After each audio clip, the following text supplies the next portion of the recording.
Ito nga ang mga pangalan ng mga anak na Israel na nagsipasok sa Ehipto. Bawat lalaki at ang kani-kanyang sangbahayan ay sumama kay Jacob. Si Ruben, si Simeon, si Levi at si Juda, si Isakar, si Zabulon at si Benjamin, si Dan at si Neptali, si Gad at si Aser. At lahat ng tao na lumabas sa balakang ni Jacob ay 70 tao, at si Jose ay nasa Ehipto na. At namatay si Jose, at ang lahat niyang kapatid, at ang buong lahing yaon. At ang mga anak ni Israel ay lumago, at kumapal na maigi at dumami, at naging totoong makapangyarihan, at ang lupain ay napuno nila. May bumangon ngang isang bagong hari sa Ehipto, na hindi kilala si Jose.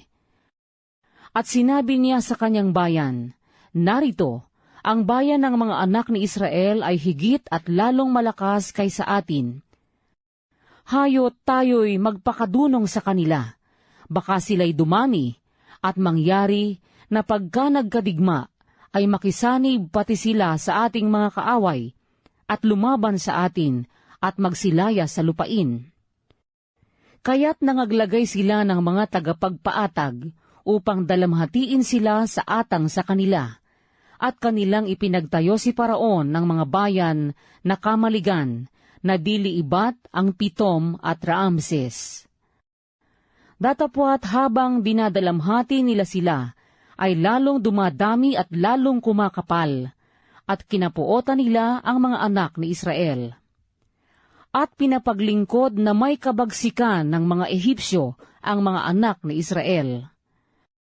At kanilang pinapamuhay sila ng masaklap sa pamamagitan ng mahirap na paglilingkod sa argamasa at salaryo, at sa lahat ng sari-saring paglilingkod sa bukid, at sa lahat ng paglilingkod nila na ipinapaglingkod sa kanila na may kabagsikan.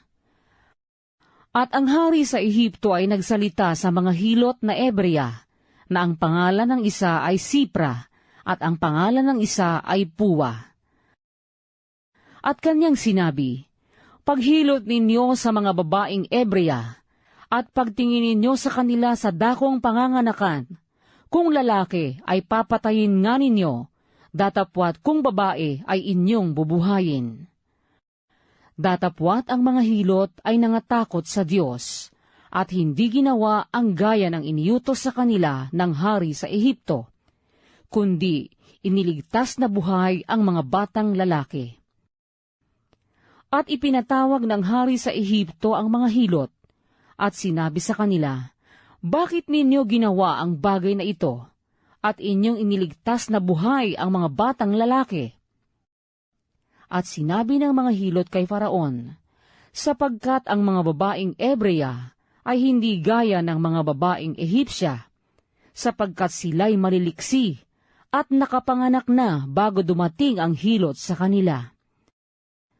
At ang Diyos ay gumawa ng mabuti sa mga hilot, at ang bayan ay kumapal at naging totoong makapangyarihan. At nangyari, na sapagkat ang mga hilot ay natakot sa Diyos, ay ginawa niya sila ng mga sangbahayan.